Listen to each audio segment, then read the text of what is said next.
Mari buka Yohanes pasal yang keempat. Saya ingin mengulang sedikit akan bagian dari firman ini sebelum kita teruskan lebih jauh lagi. Saya percaya ada banyak hal yang sedang Allah kerjakan dalam kehidupan kita dan akan Tuhan lanjutkan dalam kehidupan kita. Alright, mari kita buka Yohanes pasal yang keempat, ayat yang ke-13 dan ayat yang ke-14. Jawab Yesus kepadanya, barang siapa minum air ini, ia akan haus lagi. Tetapi barang siapa minum air yang akan kuberikan kepadanya, ia tidak akan haus untuk selama-lamanya. Sebaliknya, ada garis bawah ini, air yang akan kuberikan kepadanya akan menjadi mata air di dalam dirinya yang terus-menerus memancar sampai kepada hidup yang kekal. Saya pernah sampaikan beberapa waktu yang lalu bahwa kekristenan itu menarik sekali. Yesus mengajarkan bahwa kalau orang mendapatkan apa yang dunia tawarkan, maka ketika kita menikmatinya, kita meminumnya, kita akan haus lagi. Tapi kalau kita menerima yang Tuhan berikan, dia berkata, maka air yang akan aku berikan itu akan menjadi mata air di dalam dirimu, yang akan terus-menerus memancar sampai kepada hidup yang kekal. Nah, apa ini sebetulnya? Yesus ingin supaya kita ini berubah dari konsumen menjadi produsen. Banyak orang Kristen tidak menyadari, ketika kita mulai lahir baru, Anda menikmati semua yang ilahi dalam hidupmu, didoakan, terima firman Tuhan, karunia Allah bekerja, engkau dijamah oleh Tuhan. Sepertinya sebagai jemaat kita hanya konsumen. Kita mengkonsum, kita memakai, kita memakan, kita menelan apa yang diberikan, lalu kita bersyukur untuk itu. Tapi yang luar biasa adalah bahwa dia mau kita yang konsumen hari ini, satu hari kelak akan dia ubah menjadi apa? Produsen. Bukan hanya orang yang minum air, tapi dari dalam kita ada mata air. Begitu muncul mata air, kita menjadi produsen. Saya bagaimanapun lah saudara ya, walaupun tidak seutuhnya saya bisa menerima, Anda mesti belajar sedikitlah mentalitasnya orang Cina. Orang-orang di daratan Cina sana. Anda tahu mentalitasnya? Hebat sekali. Jepang goyah saudara. Muncul apa? Mochin. Motor Cina. Anda tahu, itu Jepang nervous sekali itu. Dengan berbagai merek yang aneh-aneh. Dari Beijing sampai apa, semua keluar. Belum Shaolin belum keluar itu. Mungkin itu motornya rodanya cuma satu. Wah, itu mungkin saudara. Nah, teman saya, seorang pengusaha, dia cerita. Anda tahu mentalitas mereka. Ini orang, ini rakyatnya besar, 1 miliar. Saya tidak berarti setuju dengan pemerintahannya. Mereka masih komunis, mereka menganiaya gereja luar biasa. Cuma ada mentalitas mau berubah dari konsumen menjadi produsen. Nah, kebanyakan orang itu mentalnya mental konsumen. Pokoknya asal ada, gua makan. Aku tidak akan ingin memproduksi sendiri. Indonesia sih pernah ya, pesawat terbang. Tapi saya dengar itu katanya sekarang pabriknya buat panci. Yang saya dengar saudara, pabrik kita dulu yang buat pesawat terbang itu sekarang buat panci. Jauh banget. Panci terbang kali ini. Menyedihkan, saya tahu. So sad saudara, menyedihkan sekali. Saya nggak tahu kebenarannya. Yang cerita orang kota Bandung. Sekarang buat panci kok Pak. Wih, panci. Jauh banget. Nah, Anda tahu mentalnya. Teman saya seorang pengusaha ngomong begini saudara. Sampai pemerintah di Eropa Barat, Amerika itu kalau orang Cina beli mesin, itu mereka trauma. Tidak mau jual mesin kepada orang Cina. Kenapa? Dibongkar, ditiru saudara. Mereka ngerti, aku mau jadi konsumen sementara. Datang barangnya dibongkar sama dia, ditiru. Persis. Sebetulnya orang kita ini juga bisa loh. Bandrek-bandreknya sudah pinter ya. Orang kita ini saudara. Bandrekannya hebat-hebat. Nah dia cerita begini. seorang temannya, dia punya pabrik apa gitu ya, saya lupa. Didatangi sama orang dari Cina. Ayo kita kerjasama. Aku punya tanah, aku punya pabrik, gedungnya, aku punya tenaganya. Mesin nggak punya. Aku butuh mesin, kita join. Lalu ini orang berkata, nah aku nggak punya mesin lagi, ini tok di Indonesia aku punya. Ya kamu import. Lalu kemudian satu dari yang kamu import itu berikan ke kami, kita pasang di Cina. Lalu diceritakan keuntungannya begini. Lalu ini orang berkata, wah boleh. Dia terbang ke Amerika, dia negosiasi mau beli mesin. Nah kalau Indonesia yang beli, boleh. Karena kita tidak pernah bongkari mesin, saudara. Kecuali kalau sudah 50 tahun kemudian, itu kita protoli boleh. Lalu setelah mau dibayar, dalam kontraknya kaget. Jelas dikatakan mesin ini tidak pernah boleh dibawa ke negeri Cina. Nah, dia telepon Cina, dia bilang nggak bisa. Tanda tangannya harus tanda tangan bahwa tidak boleh aku bawa ke Cina. Kalau ketahuan, aku dituntut ini. Sana berkata, jangan kalah akal. Mesinmu yang lama kan sama. Yang lama yang di Indonesia kirim ke Cina, yang baru pasang di Indonesia katanya. Oh ya katanya. Jadi ilmu Shaolin-nya keluar. Sat. Jadi mesin lama yang persis dengan yang baru dikirim ke Cina.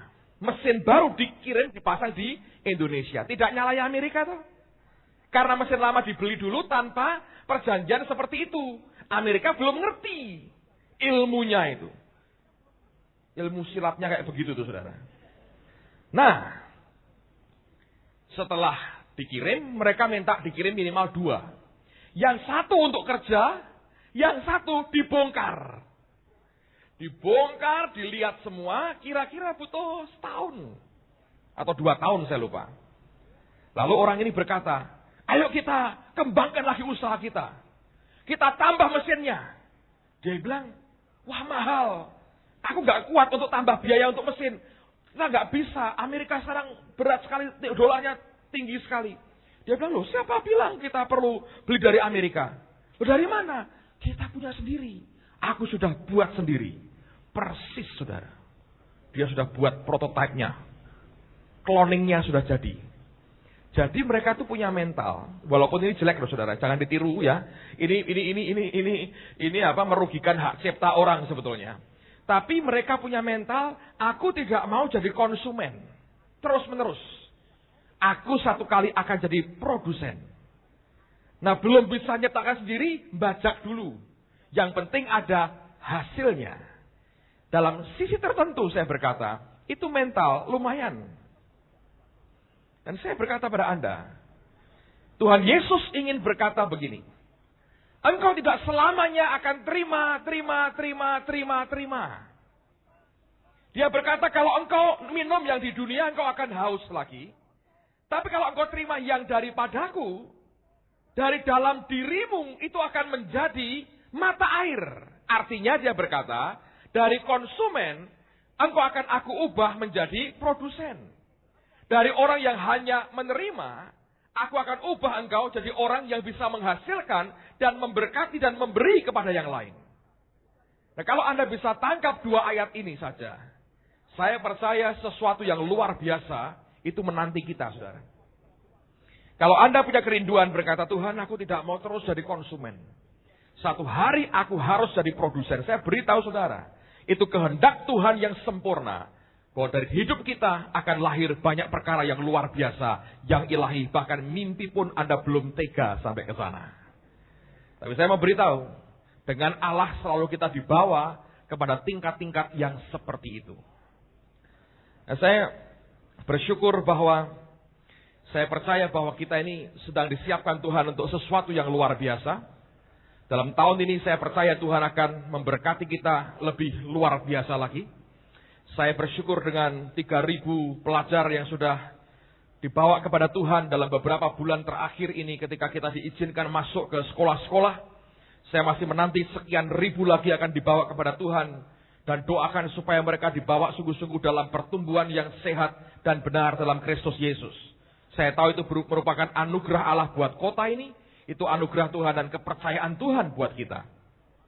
Dan mulai bulan depan, mulai bulan ini saya rasa kita akan makin diberkati. School of Acts akan mulai tanggal 16 kita akan buka. Dan Anda bisa expect dalam 6 bulan mendatang akan begitu banyak hamba Tuhan akan melawat kita. Dan jangan berkata bahwa aku hanya konsumen. Satu hari kita harus jadi apa? Produsen, saudara. Dari orang yang hanya menerima, satu hari kita akan jadi orang yang menghasilkan sesuatu yang ilahi untuk kemuliaan nama Tuhan. Saya bersyukur bahwa itu bagian dari anugerah Tuhan yang Dia berikan buat kita.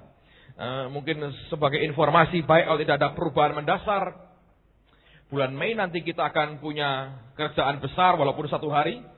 Tanggal 8 Mei, Dr. Morris Sirulu akan di tengah-tengah kita.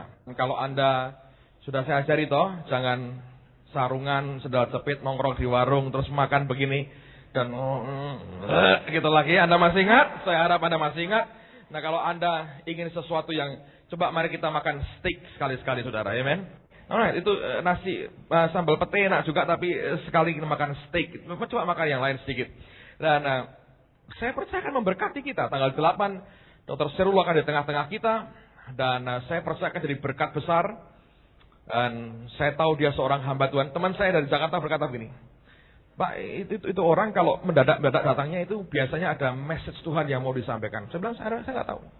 Karena orang banyak mengenali dia sebagai salah seorang nabi Tuhan pada akhir zaman ini. Dan saya percaya itu merupakan bagian dari berkat Tuhan buat kita. Dan kemudian itu hari Selasa itu ya.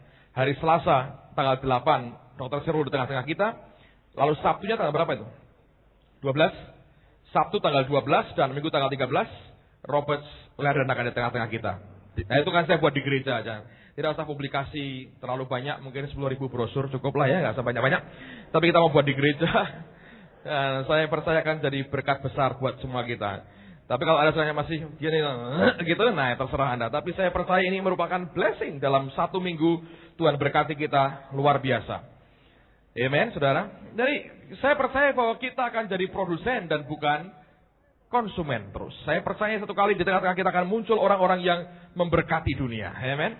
Nah, saya yakin itu. Kalau Anda mau tidak mau percaya terserah. Tapi saya berkata saya percaya sekali kerinduan Tuhan yang sangat luar biasa adalah membuat kita ini dari konsumen diubah menjadi produsen. Nah, sekarang mari kita buka firman Tuhan. Saya mau tunjukkan kepada Anda lebih jauh akan kebenaran ini. Matius pasal yang ke-13. Matius 13 ayat yang ke-24. Saya bacakan dulu perumpamaan tentang lalang di antara gandum. Yesus membentangkan suatu perumpamaan lain lagi kepada mereka, katanya, hal kerajaan surga itu seumpama orang yang menaburkan benih yang baik di ladangnya. Tetapi pada waktu semua orang tidur, datanglah musuhnya menaburkan benih lalang di antara gandum itu lalu pergi. Ketika gandum itu tumbuh dan mulai berbulir, nampak jugalah lalang itu. Maka datanglah hamba-hamba tuan ladang itu kepadanya dan berkata, Tuan, bukankah benih baik yang Tuan taburkan di ladang Tuan? Dari manakah lalang itu? Jawab tuan itu, seorang musuh yang melakukannya. Lalu berkatalah hamba-hamba itu kepadanya, jadi maukah Tuan supaya kami pergi mencabut lalang itu? Tetapi ia berkata, jangan. Sebab mungkin gandum itu ikut tercabut pada waktu kamu mencabut lalang itu. Biarkanlah keduanya tumbuh bersama sampai waktu menuai. Pada waktu itu aku akan berkata kepada para penuai, kumpulkanlah dahulu lalang itu dan ikatlah berberkas-berkas untuk dibawa, untuk dibakar. Kemudian kumpulkanlah gandum itu ke dalam lumbungku. Ayat berikutnya, Yesus membentangkan suatu perumpamaan lain lagi. Kalau Anda baca, dia ngomong tentang hal yang lain lagi. Nah, sekarang loncat pada ayat yang ke-36. Maka, setelah dia ngomong banyak tentang perumpamaan, dia mengajar, Yesus pun meninggalkan orang banyak itu, lalu pulang. Nah, perhatikan kalimat berikut ini luar biasa. Murid-muridnya datang dan berkata kepadanya, jelaskanlah kepada kami perumpamaan tentang lalang di ladang itu. Ia menjawab katanya, orang yang menaburkan benih baik ialah anak manusia. Ladang ialah dunia. Benih yang baik itu siapa? Anak-anak kerajaan. Dan lalang adalah anak-anak si jahat. Sampai di sini. Nah, dengarkan saya dulu. Lihat, saudara. Alkitab mengatakan Yesus mengajar kepada orang banyak. Dan selalu dia ngomong tentang perumpamaan, dia cerita. Yesus tidak pernah ngomong yang terlalu muluk-muluk, dia ngomong yang simple sekali. Dalam keseharian dia ngomong tentang apapun yang keseharian orang bisa lihat. Kemudian setelah dia cerita dan semuanya dia ngomong perumpamaan. Setelah dia mengajar, lalu kemudian dia pulang. Dia meninggalkan orang banyak itu, lalu ia pulang. Nah, mayoritas dari orang-orang itu ketika ditinggal Yesus dan Yesusnya pulang, mereka ikut pulang ke rumah masing-masing. Kenyataannya, tidak satu pun dari antara mereka mengerti apa yang dikatakan oleh Tuhan. Mereka paham tentang perumpamaan, tapi maknanya mereka tidak mengerti. Nah, ini yang terjadi, saudara. Banyak orang Kristen puas dengan apa yang diberikan hanya lewat mimbar, sekalipun tidak ngerti, tidak paham. Ini ngomong apa sebetulnya? Tapi kita setia datang, kita mendengarkan segala macam khotbah, segala macam perumpamaan. Lalu ketika Tuhannya pulang, kita ikut pulang juga ke rumah masing-masing. Kita berkata, oh Tuhan sudah selesai, kalau gitu aku juga selesai dengan dia. Tapi yang luar biasa, ada sekelompok kecil yang Alkitab berkata adalah murid-muridnya. Itulah sebabnya saya sangat yakin Tuhan tidak pernah salah pilih orang. Mereka tidak sama-sama dengan orang banyak ikut pulang. Alkitab berkata mereka mengejar Yesus sampai di tempat di mana Tuhan tinggal. Lalu mereka bertanya, jelaskanlah kepada kami arti perumpamaan itu. Kami nggak ngerti. Nah, ini apa sebetulnya? Inilah suatu bukti wujud dari kehausan dan kelaparan akan kebenaran firman Allah. Yang lain nggak ngerti, ya sudah, aku nggak ngerti kok. Mau apa lagi? Tapi ada sekelompok orang yang berkata, aku nggak ngerti. Dan aku mau ngerti yang diomongin itu apa. Dikejar sampai ke rumahnya. Dan mereka berkata, ceritakan kepada kami. Nah, ketika dia ditanya seperti itu, lalu kemudian Yesus menjelaskan. Nah, Anda harus perhatikan tabiat dan watak dan karakter Allah. Tuhan itu punya karakter begini, saudara. Dia berikan kepada masing-masing kita sesuatu dalam ukuran yang bagus sekali. Tapi dia menantikan respons kita terhadap apa yang Tuhan beri. Apakah kita dingin menerimanya? Atau wajar menerimanya? Atau kita sangat antusias menerimanya dan menghargai itu dan kita ingin lebih lagi? Yang Tuhan inginkan merupakan adalah respons yang terakhir. Kalau Anda dingin, Anda diam, Anda wajar, Anda hanya baik-baik, itu nggak cukup. Anda harus ngerti ini bagian dari karakter Tuhanmu. Sebab Alkitab berkata, jangan buang mutiara kepada babi. Dia tidak pernah memberikan barang yang berharga kepada orang yang tidak sangat mengingininya. Nah, para murid ini, dia berkata, kami nggak ngerti, kita nggak ngerti loh. Ini ngomong apa? Dikejar sampai ke rumahnya. Lalu mereka bertanya, jelaskan kepada kami, tadi itu artinya apa? Baru kemudian Tuhan ngomong tambahan kepada mereka. Nah, dengar baik-baik.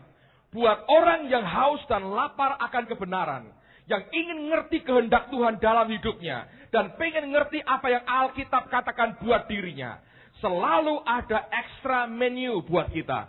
Selalu ada makanan tambahan buat kita. Selalu ada dessert yang orang lain tidak punya yang akan diberikan kepada kita. Selalu ada makanan yang spesial yang tidak akan pernah dikeluarkan kecuali engkau minta itu, saudara.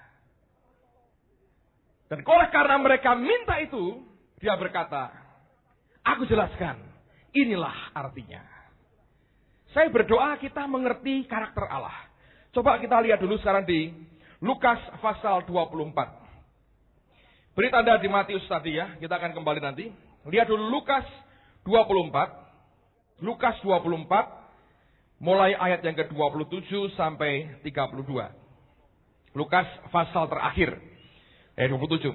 Lalu ia menjelaskan kepada mereka apa yang tertulis tentang dia dalam seluruh kitab suci. Mulai dari kitab-kitab Musa dan segala kitab nabi-nabi. Jadi Tuhan sudah mulai khotbah nih, ngajar sepanjang jalan. Dari Yerusalem ke Emmaus, dia ngomong. Itu kalau jalan saudara cukup jauh. Cukup jauh. Mereka mendekati kampung yang mereka tuju. Lalu ia berbuat seolah-olah. Nah, perhatikan ini. Ia berbuat seolah-olah hendak meneruskan perjalanannya. Tetapi mereka sangat mendesaknya. Perhatikan itu. Katanya, tinggallah bersama-sama dengan kami. Sebab hari telah menjelang malam. Dan matahari hampir terbenam. Lalu masuklah ia untuk tinggal bersama-sama dengan mereka. Waktu ia duduk makan dengan mereka, ia mengambil roti, mengucap berkat, lalu memecah-mecahkannya dan memberikannya kepada mereka. Ketika itu terbukalah mata mereka, dan mereka pun mengenal dia. Tetapi ia lenyap dari tengah-tengah mereka. Kata mereka seorang kepada yang lain, bukankah hati kita berkobar-kobar ketika ia berbicara dengan kita di tengah jalan, dan ketika ia menerangkan kitab suci kepada kita. Nah, perhatikan, kalau mereka hanya ikuti dari Yerusalem sampai ke Emmaus, yang mereka terima hanya hati berkobar-kobar. Sampai di Emmaus, dia berbuat seolah-olah akan meninggalkan mereka. Ingat, dia pribadi yang sangat mau diingini oleh kita. Nah, mereka berkata, mendesak dengan sangat berkata, jangan pergi, tinggal dengan kami. Mereka mau berkata, ayo ngomong lebih banyak lagi. Permintaan yang lebih itu membuat akhirnya mereka mengenal dia sebagai Yesus. Kalau tidak, saudara, pada saat Tuhan pergi, tetap hanya hati mereka berkobar-kobar. Mata mereka tidak pernah terbuka bahwa dia adalah Yesus yang sudah bangkit. Kehausan dan kelaparan akan Tuhan, itu hal yang utama dalam kekristenan. Kalau Anda nggak punya itu, saudara, forget it. Anda hanya main gereja-gerejaan dan Kristen-Kristenan. Tapi kalau saudara ngerti yang namanya haus dan lapar akan Tuhan, engkau berkata, aku tidak puas hanya dengan apa yang ada. Aku ingin lebih lagi. Lalu engkau cari Allah dengan segenap hati, engkau baca Alkitab dan berkata, Tuhan, bukakan rahasia ini buat aku. Saya berani jamin, saudara, berdasarkan firman Allah, hidupmu akan berubah luar biasa. Lihat Amsal 22. Amsal 22. Amsal 22 ayat yang ke-6. Alkitab berkata, kita akan baca bersama-sama Amsal 22 ayat yang ke-6. Yang sudah ketemu tolong angkat tangan kanannya. Alright. 2, 3. Didiklah orang muda menurut apa? Jalan yang patut baginya. Maka pada masa tuanya pun ia tidak akan menyimpang daripada. Amen. Nah, harus ada didiklah orang muda. Bahasa Inggrisnya train up. Nah, apa itu artinya? Dalam bahasa aslinya, kata train up itu diambil dari begini, saudara. Itu terjemahan hurufnya bagus. To develop a thirst. Meningkatkan, mengembangkan rasa haus. Nah, itu apa sebetulnya? Zaman dulu, saya nggak tahu dengan ibu-ibu sekarang ya, mungkin karena sudah modern. Zaman dulu, ini kerjaannya bidan. Kalau seorang ibu itu melahirkan anak kan lahir belum punya gigi, saudara. Ya tak? Masa anak sudah keluar semua giginya kan malah ngeri. Lahir sudah giginya banyak gitu. Wih. Luar biasa. Ya anak kan ompong semua ya. Entah kalau bayi ajaib keluar sudah berkumis, sudah brewoknya keluar, sudah malah gila nih, saudara itu. Ya waktu lahir, ya itu kan bayi biasa kan nggak ada giginya, adanya mana apa? Gusinya, apa? Gusi ya. Nah, bidan pada zaman itu, kalau anak sekarang itu menurut saya rodok rakus-rakus atau rodok geragas. Lahir sudah mulutnya sudah kepingin makan gitu ya. Tapi zaman dulu ya, anak-anak itu seringkali begitu dia lahir, dia belum ngerti bagaimana itu makan. Dia nggak tahu. Karena dalam perut ibunya, dalam kandungan ibunya itu kan tidak lewat mulut makannya. Ngerti, saudara? Itu belum kebuka salurannya untuk bisa terima makanan. Begitu dia lahir, dia harus belajar bisa menyusu pada ibunya. Nah, bidan ini kerjaannya adalah to develop a thirst.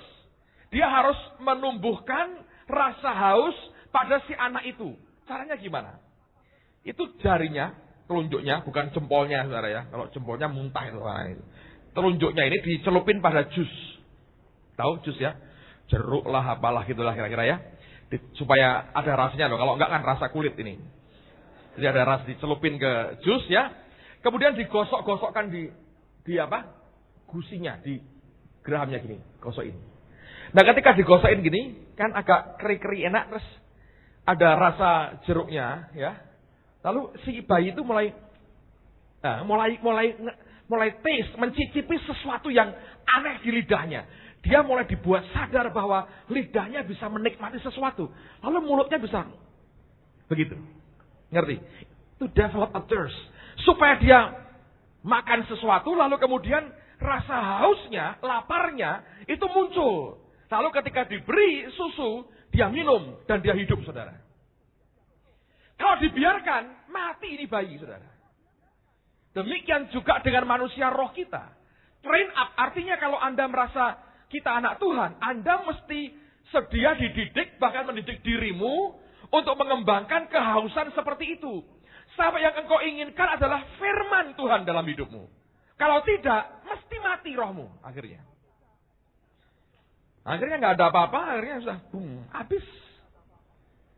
Nah, orang yang tidak mengembangkan dirinya atau tidak diizinkan to develop a thirst, saudara, itu gawat. Makanya saya kan sering kali ya, banyak hamba Tuhan. Saya juga sering buat. Kalau saya khotbah, saya cerita kesaksian apa yang Tuhan buat dalam kehidupan saya. Pengalaman-pengalaman. Tidak semua saya bisa expose di mimbar. Tapi sebagian yang bisa saya ceritakan kepada saudara. Untuk apa sebetulnya? To develop a thirst. Supaya Anda mulai berkata, kok bisa begitu ya? Asik juga, aku pengen lah. Ngerti saudara? Jadi ketika itu disampaikan, orang berkata, ini aku suka ini. Yang ini aku mau nih.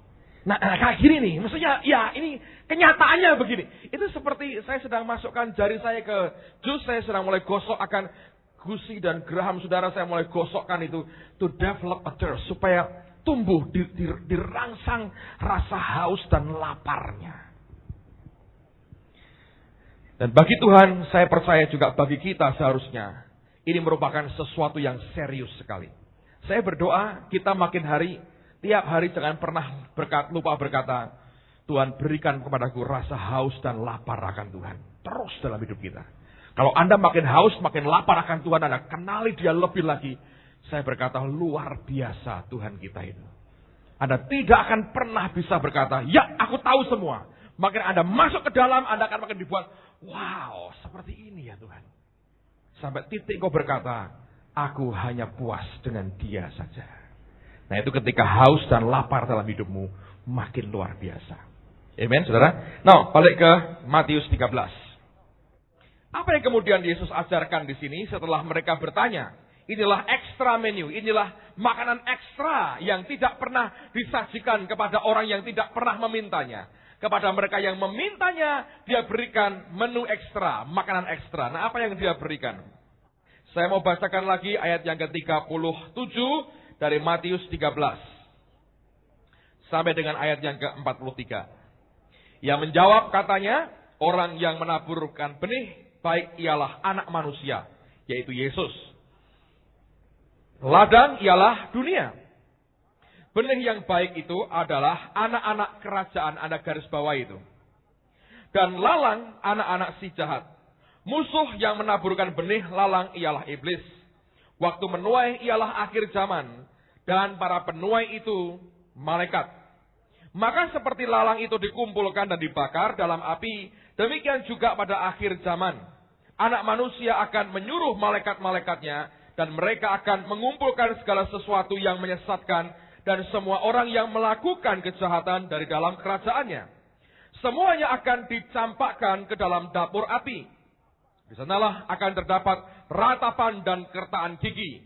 Pada waktu itulah orang-orang benar akan bercahaya seperti matahari dalam kerajaan Bapa mereka. Siapa bertelinga, hendaklah ia mendengar. Nah, saya mau tekankan satu hal ini. Tuhan berkata, benih yang baik itu anak-anak kerajaan. Siapa yang merasa dirinya anak-anak kerajaan Allah? Angkat tangan tinggi-tinggi. Nah, dengar baik-baik. Anda dan saya adalah benih. Nah sekarang perhatikan saya baik-baik. Ini simple. Saya nggak ada contoh benih. Dengar ya. Ini nggak terlalu dalam. Saya hanya mengartikulasikan pengertian yang Anda juga ngerti. Benih itu sebetulnya adalah bagian dari hasil suatu pohon. Betul ya? Pohon mangga ya misalnya ya, pohon mangga keluar buahnya, di dalam buah mangga itu ada benih. Benih itu tadinya adalah suatu hasil yang kelak akan mampu menghasilkan. Saya ulang. Ada beberapa teman yang mikirnya cepat sekali sehingga perlu saya ulang lagi. Tenang. Relax dulu. Dengar baik-baik. Benih itu adalah, loh, Pak kok Bapak ngomong gitu? Tadi waktu nyembah Tuhan itu saya diomongin Tuhan di situ. Jadi bukan karena saya yang pinternya, tak tulis semuanya. Bukan karena pinter, diomongin Tuhan nih saudara. Benih itu sebetulnya adalah hasil. Ya toh? Hasil toh? Bagian dari hasil. Yang satu kali kelak, dia punya kesanggupan sendiri untuk menghasilkan. Betul kan omongan Yesus? Dari konsumen menjadi produsen. Kita semua ini kan bagian dari hasil. Saya 22 tahun yang lalu kurang lebih lahir baru, terima Yesus dalam hidup saya. Ketika di altar call, siapa terima Yesus, saya maju ke depan. Saya ini tadinya adalah hasil. Saya ini tuaian. Bagian dari tuaian, dari hasil yang dibuat oleh beberapa hamba Tuhan waktu itu. Tapi karena ini benih kerajaan Allah, sekarang saya bukan hanya hasil, tapi secara rohani saya menghasilkan. Nangkap? Anda juga sama. Masing-masing Anda itu benih, itu anak-anak kerajaan. Saudara adalah bagian dari hasil gereja ini, yang Tuhan berkata, tidak selamanya engkau hanya sebagai bagian dari hasil. Satu hari engkau sendiri akan menghasilkan, saudara. Coba ingatkan temanmu, kamu ini benih yang baik. Bukan cuma duitmu, tapi kamu ini loh, kamu tunjuk betul hidungnya, kamu ini loh benih yang baik. Supaya sadar, benih kita ini. Amen. Itu bagian dari hasil yang punya kesanggupan untuk menghasilkan. Wah, luar biasa. Jadi Tuhan itu kalau nabur siapa? Nabur Anda dan nabur saya. Saya menemukan sesuatu saudara. Ini dengar baik-baik. Kalau Anda satu hari punya kerinduan jadi misionari, jadi apa? Saya mau beritahu, saya boleh ngomong apa adanya ya. Orang-orang yang menghasilkan banyak kelak di antara kita adalah orang yang berani ditabur oleh Yesus di dunia ini. Benih itu kalau ngumpul sama benih, jadinya apa? Kuaci.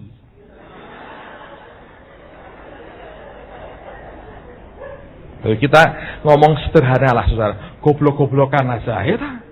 Benih kalau ngumpulnya sama benih, wis diuyai saudara. Tak bawa ke Israel, cedus, enak karuan. Tapi tak masuk sini, buang.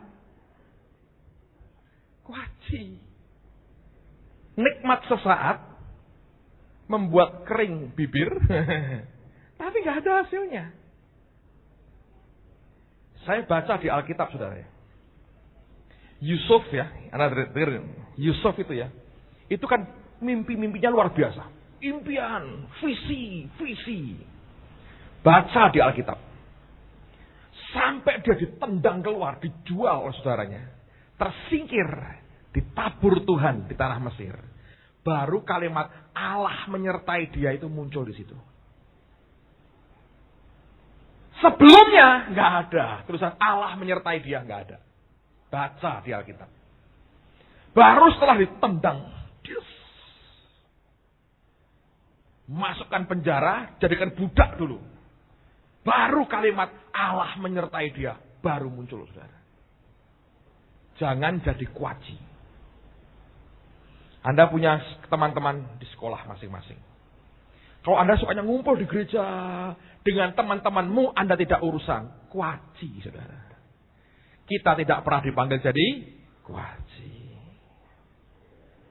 Anda ditabur Tuhan di tempatmu masing-masing. Anda punya kerjaan, Anda punya apapun yang Allah berkata, ini tempatmu. Biarlah engkau tumbuh di sana dengan luar biasa. Alkitab berkata, benih yang baik itu anak-anak kerajaan.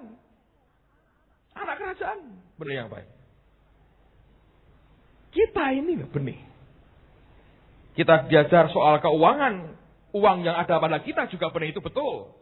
Tapi kita sendiri juga benih ternyata. Dan benih itu kalau mau ditabur, itu hasilnya luar biasa. Nah, benih itu ya saudara, dengar baik-baik. Yang Anda harus perhatikan, benih itu kekuatannya di mana sebetulnya? Itu pada kehidupan di dalam kita. Di dalam diri saudara dan saya, ada potensi kehidupan ilahi yang luar biasa. Jangan pernah batasi dirimu loh saudara. Jangan pernah. Sebab kalau engkau benihnya Allah, dia tidak pernah punya benih yang jelek. Dia selalu punya benih yang luar biasa. Sekarang ngomong pada belakangmu, aku ini benih yang luar biasa. Dan saya berdoa kita tahu ada kehidupan ilahi di dalam kita. Bukan cuma sekedar kehidupan manusia biasa. Ada kehidupan ilahi di dalam kita. Dan itu yang mesti terus hidup dalam kehidupan kita. Anda mesti ngerti bahwa kehidupanmu jangan sampai pudar dan mati. Sebab kalau mati habis. Gak ada apa-apanya. Ya kuaci itu saudara. Benih yang kehilangan kehidupan di dalamnya. Kuaci. Masa ada gereja? Kita bukan jemaat kuaci Indonesia loh saudara. Dengar baik-baik. No way. Tuhan tidak pernah berkata, hei hambaku buatlah jemaat kuaci Indonesia. Dan kuaci tidak pernah dihargai individu, kiloan. Bahasa kerennya, ombyoan. Dan Allah tidak pernah panggil kita ombyoan dan cawuan, saudara. Allah panggil kita nama. Yesus sendiri juga sadar bahwa dia benih. Lihat ya, Yohanes 12. Yohanes 12, perhatikan ayat yang ke-20.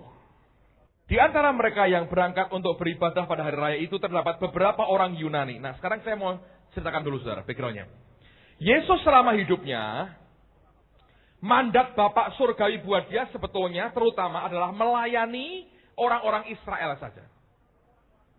Ada beberapa dari bangsa lain, tapi itu perkecualian. Perempuan Sirofenisia, beberapa perwira Romawi dia layani, tapi itu perkecualian, exception.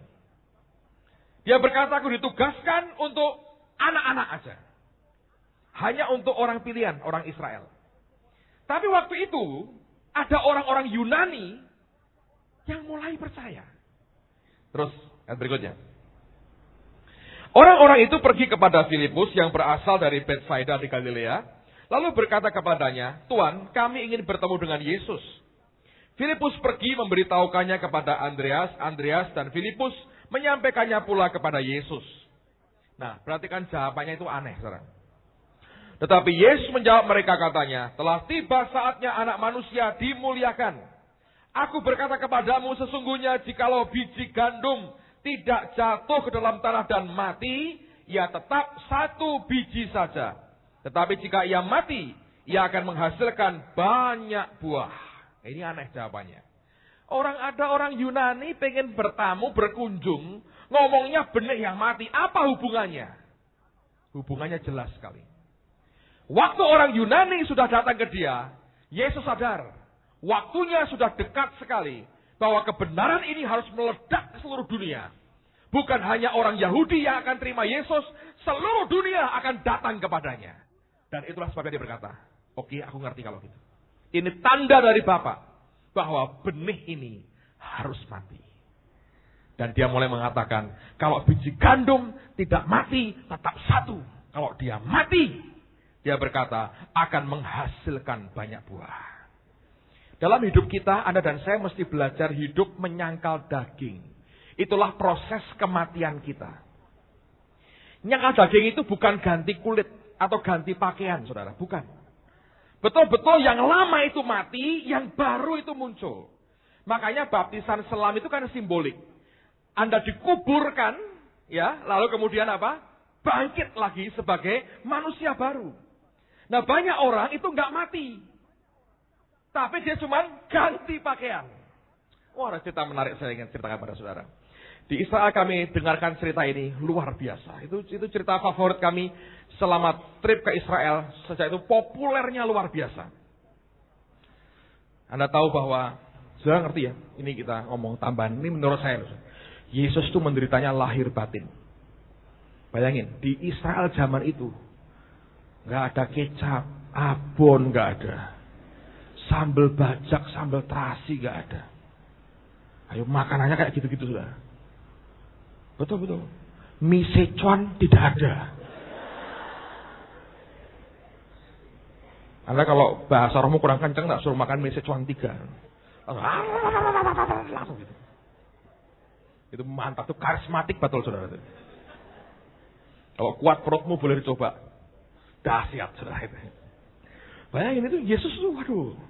Nah, saya cerita ini ya. Dengar baik-baik. Kematian itu bukan ganti baju. Itu bukan pura-pura. Kemunafikan tidak bisa menggantikan kematian total. Mati itu artinya hidup lamamu disangkali tiap hari, saudara. Mau muncul sangkali. Tapi ini ada cerita orang Yahudi. Ada gereja Katolik di Israel. Yang saya tahu, tidak usah ketawa. Ketawanya boleh lah, Pak Yos boleh ketawa lah, sudah tahu. Ini gereja Katolik kan punya banyak pelayanan amal gitu ya. Jadi bagi ini dengan cuma-cuma. Nah, orang Yahudi itu kan otaknya itu otak cari untung gitu. Dia ngakalnya tuh pinter. Nah, mereka melihat, waduh, kalau aku jadi Katolik dapat bantuan sosial nih, pakaian gratis, makan apa-apa gitu. Tapi orang Yahudi tulen tidak mau jadi Kristen sampai hari ini. Karena mereka takut kalau mereka percaya Yesus hilang keyahudiannya. Lalu jadi Kristen nggak Yahudi lagi. Sampai sekarang mereka sebagian besar belum percaya Yesus. Nanti satu kali mereka mesti percaya Yesus. Siapa tahu ada misionari-misionari untuk orang Israel di tengah-tengah kita. Hanya modalnya satu tok saudara. Pakai baju anti peluru itu aja saudara. Nah, lalu ada satu bapak orang Yahudi, dia pikir, wah aku mesti jadi Katolik. Datang ke seorang pastor, aku mau jadi Katolik. Pastor berkata, gak mungkin, kamu bohong. Kamu hanya minta ini tuh sumbangan sosialku, derma sosialku untuk kamu. Gak mungkin. Saya mau Katolik, gak mungkin. Kamu bohongin aku. Tiap hari datang minta jadi Katolik, nggak bisa. Kamu nggak, Kristen nggak mungkin. Yahudi, kamu Yahudi kan? Aku ngerti kamu hanya, ini loh, kepengen makan gratis, pakaian gratis, modelmu aku ngerti. Pokoknya tiap terus ya minta. Pastornya ngomong gini, orang kamu tiap Jumat mesti makan ikan laut itu aja kebiasaan itu aja buang nggak bisa kok. Kamu kan makan tuh bertahun-tahun, puluhan tahun sekarang. Tiap Jumat kumpul sekeluarga makan ikan. Itu aja kamu gak bisa buang. Apalagi agamamu dibuang. Ikut jadi Kristen, jadi Katolik. Gak bisa. Lalu ini orang berkata, sumpah pastor, ikan saya tidak akan makan tiap Jumat. Wah, pastornya bilang, nekat betul ini orang. Lalu karena diminta terus, ini pastornya gak mikir. Mungkin benar nih, pengen jadi Kristen atau Katolik. Ya udah. Sungguh pokoknya. Aku harus jadi Katolik. Oke. Dia masuk ke gereja. Diambilin air sama pastornya. Aku baptis engkau jadi Katolik sekarang. Baptis persii. Persii jadi Katolik. Terus dia minta bantuan sosial. Memang itu tujuannya saudara ngambil. Hari Jumat, pastornya ini curiga. Ini orang bener gak nih? Sumpah gak mau makan ikan. Ninggalkan itu janjinya gitu. Hari Jumat malam, jam makan malam. Di mana biasa dia kumpul dengan keluarganya, makan ikan gitu ya. Pastornya mengendap-endap datang ke rumah orang Yahudi. Yang sekarang ngaku jadi Katolik, dibaptis jadi Katolik. Lalu kemudian, dia ngintip saudara. Apa yang terjadi? Sekeluarga kumpul. Di meja makan, di bagian tengah itu, ada ikan laut gede sekali. Pastornya bilang, kurang ajar kan. Sumpah gak makan ikan, dia tetap makan ikan. Sudah mau marah nih pastornya, sudah liatin terus. Dimakan gak? Terus sudah dimasak. Kelihatannya hebat sekali, ini kan kebiasaan dia puluhan tahun. Tiba-tiba bapak tua ini berdiri, dia masuk ke dalam, ngambil baskom isinya air. Dia celupkan tangannya dan dia berkata, "Hai ikan, hari ini aku baptis engkau jadi ayam," katanya. Berapa banyak Kristen model kayak Yahudi kayak begini, saudara? Semua dihalalkan untuk kepentingannya dia. Nah, sejak itu kami kalau makan, saudara, sudah belenek nih, sudah nggak suka. Aku baptis kok jadi soto, katanya. Sudah makan apapun kita baptis, saudara. Sate kambing kita baptis, kamu jadi sate kambing. Kalau sudah teler, saudara, sudah Pak Yos makannya cuma tomat kecil-kecil itu dimakan, tomat. Kalau makan tuh nyiapkan mental dulu, nyiapkan. Terus dia bilang, "Aku baptis engkau jadi gudeg," katanya gitu. Orang Kristen kan seringkali begitu ya. Hanya ganti pakaian tok. Dia nggak serius dengan apa yang ada. Tapi potensi di dalammu, makanya gini saudara, saya ajari ya. Jangan suka ngomel. Jangan suka menggerutu. Ada kalau alami kesulitan, tantangan dalam hidupmu, mengucap syukur. Karena apa? Kesulitan, tantangan itu mematikan dagingmu. Sehingga potensi kehidupan di dalammu itu bisa kembang. Saya belajar ya saudara ya. Ada seorang hamba Tuhan ngomong gini. Ada 2 cara yang paling hebat untuk membuat kehidupan di dalam kita keluar. Yaitu 1. Kalau kita mengalami penolakan hebat dari orang lain. Yang kedua, kalau kita mengalami tekanan dan aniaya yang luar biasa. Nah, dalam hidup kita sebagai orang percaya, kita ini sering ngalami kan. Orang salah ngerti dengan kita. Orang berkata ini orang gila, ini orang sinting, orang fanatik. Semua tekanan aniaya itu jangan ditanggapi dengan omelan. Kalau Anda mengalami kesulitan dalam hal apapun, sekolahmu, pelajaranmu, dengan temanmu, dengan gurumu, jangan ngomel, jangan ngutuki, jangan maki-maki. Bereaksi benar, saudara. Katakan, "Tuhan, pakai situasi ini untuk mematikan dagingku." Gunanya apa? Supaya kehidupan Allah di dalam kita terpancar keluar. Karena engkau ini punya potensi luar biasa, saudara. Serius. Saya lihat yang kita alami aja lah.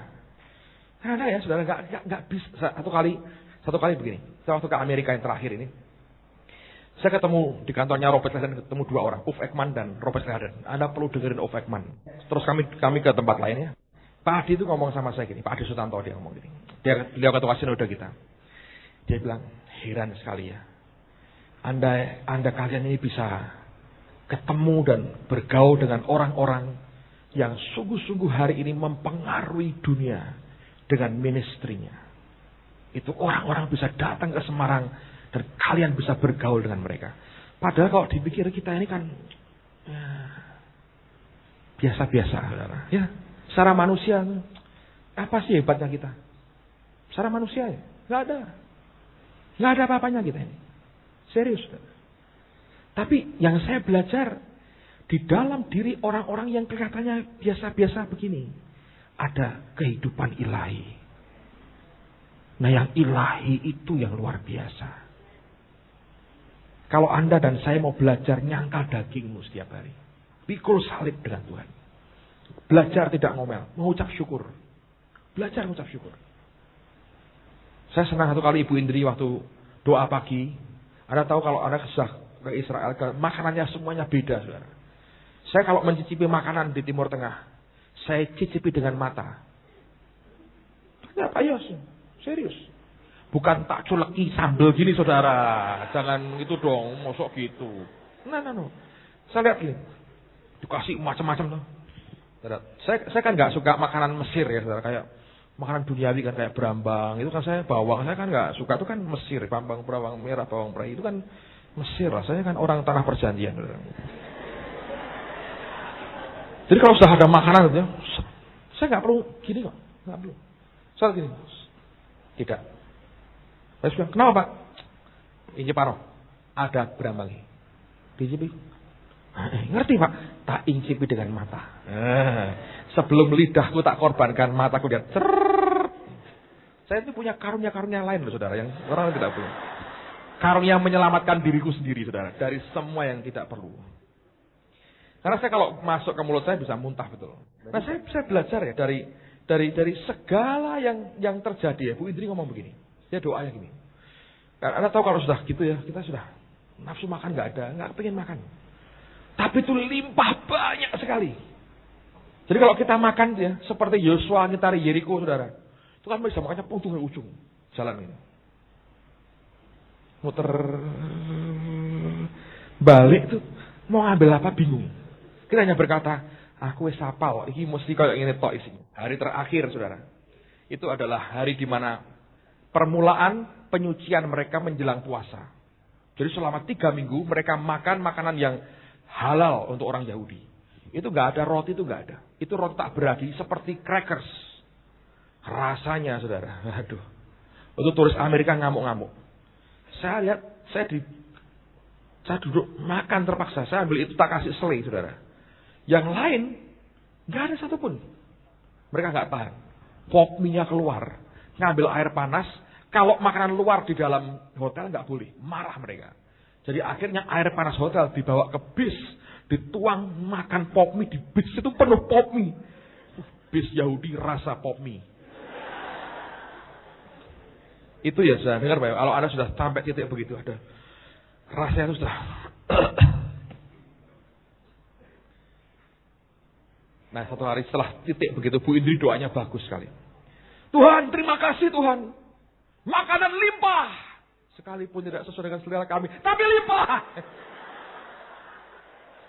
Untung itu doanya masih begitu. Bukan, Tuhan, kirimkanlah segoliwat Tuhan.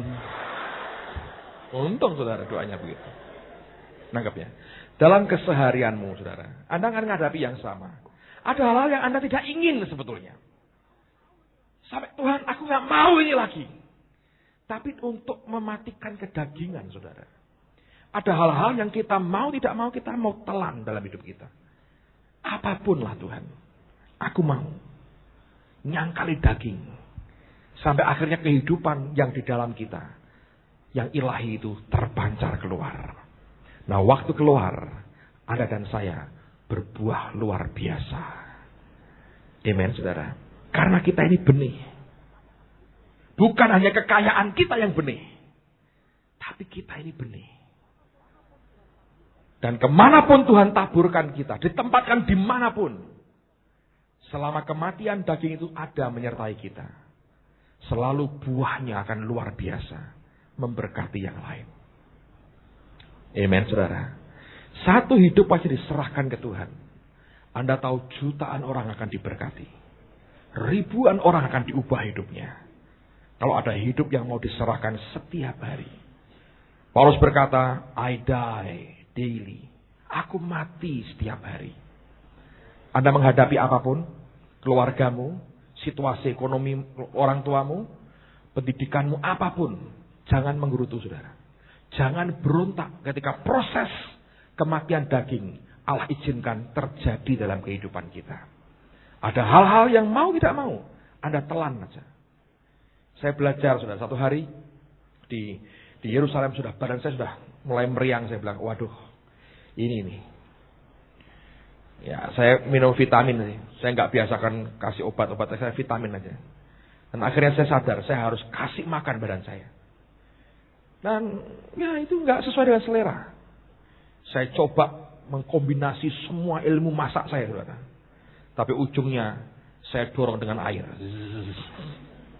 Supaya ini badan dapat makan sesuatu yang sehat.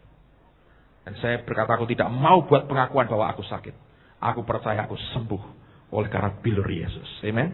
Nah kalau Anda mengizinkan proses kematian daging dalam hidupmu terjadi. Saya percaya kehidupan ilahi dalam saudara akan mulai tumbuh dengan luar biasa. Saya berdoa jangan di tengah-tengah kita jangan ada orang yang suka ngomel, gerutu, mengeluh. Jangan. Ada banyak orang yang punya kebiasaan ngomel. Berumpitnya kotor. Berumpit kotor banget sih. Mbok katakan gitu loh. Wah ini kalau aku bersihin ini olahraga aku. Nah, ngomongnya gitu loh saudara. Bensin tinggal sedikit. Waduh dipakai ini. Tinggal kurang diganti bensinnya. Karena sidik susah. Ini bagaimana ini? Anda berkata puji Tuhan. Mungkin ini 5 roti 2 ikan. Ini bensin jadi 5 liter, siapa tahu. Kalau enggak ngomong gini saudara. Ini terjadi nih. Kalau enggak, Anda berkata, aku percaya bensin yang sudah tinggal sedikit ini adalah bensin yang perlu aku tambah dengan ramuan khusus. Saya dengar dari Pak Adi Sutanto tadi pagi, di Amerika itu ada bensin dengan formula baru. Ada tambahannya. Jadi kalau seliter ya, Anda bisa 10 kilo. Dengan tambahan ini seliter bisa 15-20 kilo. Luar biasa. Terus saya tanya dengan teman, mau nggak kamu tak beritahu formulanya? Wah, teman-teman di mobil bilang, mau. Saya bilang, saya tahu kok Pak Di, tambahan formulanya. Apa? Dorong.